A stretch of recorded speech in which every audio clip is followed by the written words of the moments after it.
Shayan voice recording में बोल रहा होता है कि दोस्तों आखिर ईशल डर जाती है, जिसकी वजह से वो सोचने लगती है कहीं आयजा शायान के कहने पे आकर मुझे आशिर से डिवोर्स ना दिला दे। वहाँ पर ईशल डरते हुए और एक बात सोचकर शायान को कॉल करती है और उसे एक रेस्टोरेंट में मिलने का बोल रही होती है। ये सारी बातें आखिर आयजा सुन लेती है ईशल की। वहाँ पर आयजा बहुत ही खुश हो रही होती है। आयजा सोचने लगती है आज ईशल में तुम्हें अभी इसी वक्त शायान के साथ रंगो हाथ पकड़ूंगी, वो भी आशिर के साथ। ईशल घर से निकल पड़ती है शायान से मिलने के लिए। दूसरी तरफ आयजा अपनी चाल चलते हुए आशिर के पास आती है और बोलती है आशिर पता नहीं ईशल कहाँ गई है इतनी जल्दी में, मुझे कुछ समझ नहीं आ रहा। आशिर तुम्हें और मुझे अभी इसी वक्त ईशल के साथ चलना होगा। तो दोस्तों वहाँ पर आयजा और आशिर जाने लगते हैं, जिसकी वजह से असद बोलता है मुझे ऑफिस के लिए लेट हो रही है। वहाँ पर आशिर बोलता है भाई अभी इमरजेंसी है, आप हमारे साथ ही चलें। वहाँ पर ईशल शायान के पास आती है रेस्टोरेंट में और उसे बोलती है शायान आखिर ये सब कुछ तुम क्यों कर रहे हो। और वहाँ पर ईशल अपनी चालाकी से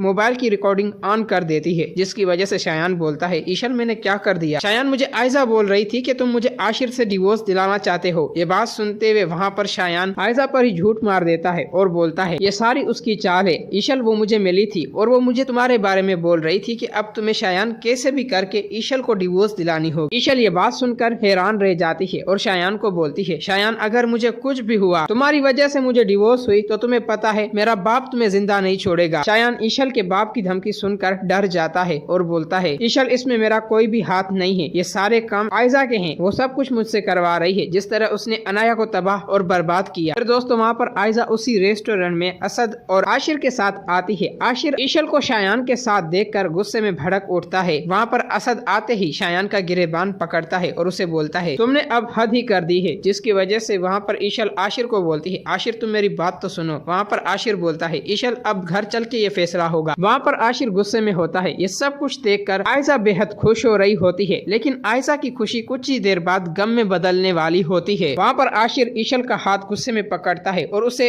अपनी गाड़ी में जाके बिठाता है और उसे बोलता है ईशल आज जो कुछ भी तुमने मेरे साथ किया है तुम्हारी हरकत मुझे बर्दाश्त नहीं हो रही। जिसकी वजह से वहाँ पर ईशल बोलती है आशिर तुम मेरी बात समझो, मैं शायान से क्यों मिलने गई थी। वहाँ पर आशिर ईशल की कोई भी बात नहीं सुन रहा होता। ईशल के माँ बाप को कॉल कर देता है, जिसकी वजह से ईशल बहुत ही गुस्से में आ जाती है, आशिर से बात नहीं कर रही होती। वहाँ पर आशिर और ईशल जैसे ही घर आते हैं वहाँ पर ईशल और ईशल के माँ बाप भी आ जाते हैं, जिसकी वजह से असद गुस्से में बोलता है ईशल ये सब कुछ क्या चल रहा है और आखिर तुम्हारा कांटेक्ट क्यों है शायान से। ये बात सुनते हुए वहाँ पर ईशल बोलती है ये आप सब अपनी बीवी से पूछें, जिसकी वजह से आयजा ऐसा रिएक्ट करती है जैसे कि उसे कोई बात पता ही नहीं। आयजा अपना शैतानी दिमाग चलाते हुए बोलती है पता नहीं और मैं शायान को जानती तक नहीं, और आखिर ईशल तुमने ही अनाया और शायान की शादी कराई थी। ये सब कुछ बातें तुम आखिर हमसे छुपा रही थी और आज तुम्हारी दूसरी बात पकड़ी गई है तो तुम ये भी इल्जाम मुझ पर लगा रही हो। वहाँ पर ईशल अपनी मोबाइल निकालती है। आयजा अब बस बहुत हो गया, जिसकी वजह से वहाँ पर आशिर सब लोग सुन रहे होते हैं। शायान वॉइस रिकॉर्डिंग में बोल रहा होता है कि आखिर आयजा मुझे बोल रही थी कि कैसे भी करके आशिर की जिंदगी से ईशल को निकालना होगा, और जिस तरह से उसने अपनी बहन अनैया को फंसाया अब ईशल वो तुम्हें भी फंसाना चाहती है। ये बात सुनते हुए आशिर आता है और बोलता है आयजा भाभी आपसे मुझे ये उम्मीद नहीं थी, जिसकी वजह से ईशल का बाप गुस्से में होता है और असद को बोलता है असद अगर आइंदा मेरी बेटी पर इल्जाम देने की कोशिश भी की तो मैं तुम्हारे साथ अच्छा नहीं करूंगा। आप अपनी बेटी को तो कुछ भी नहीं कह रहे, बल्कि शायान इसे जानता है मुझे नहीं। वहाँ पर अनैया आ जाती है और बोलती है बस आयजा आपी अब बस बहुत हो गया, आपकी हकीकत आखिर सबके सामने आनी ही चाहिए। और वहाँ पर आशिर और असद को बोलती है ये शायान को जानती है और मुझे शायान से इसने ही तलाक दिलाई थी ताकि मेरी शादी रोहान से करा सके। ये बात सुनकर वहाँ पर असद गुस्से में आ जाता है, आयजा को थप्पड़ मारता है और बोलता है मैं तुम्हें कभी भी माफ नहीं कर सकता, बल्कि तुमने मुझसे इतना बड़ा सच छुपाया है। आयजा अब बस बहुत हो गया, मैं अभी इसी वक्त तुम्हें अपने घर से निकालता हूँ। और वहाँ पर असद आयजा को धक्के देने लगता है और उसे अपने घर से निकाल देता है। आयजा बहुत ही रो रही होती है, असद से माफी मांग रही होती है। वहाँ पर असद बोलता है आयजा इस घर में तुम्हारे लिए कोई भी जगह नहीं है, बल्कि तुम सबकी दुश्मन हो और अब बस बहुत हो गया। तो दोस्तों आखिर असद को जब हकीकत पता चलती है असद आयजा को घर से निकाल देता है। दोस्तों अगर आप लोगों को ये वीडियो अच्छी लगी है तो इस वीडियो को लाइक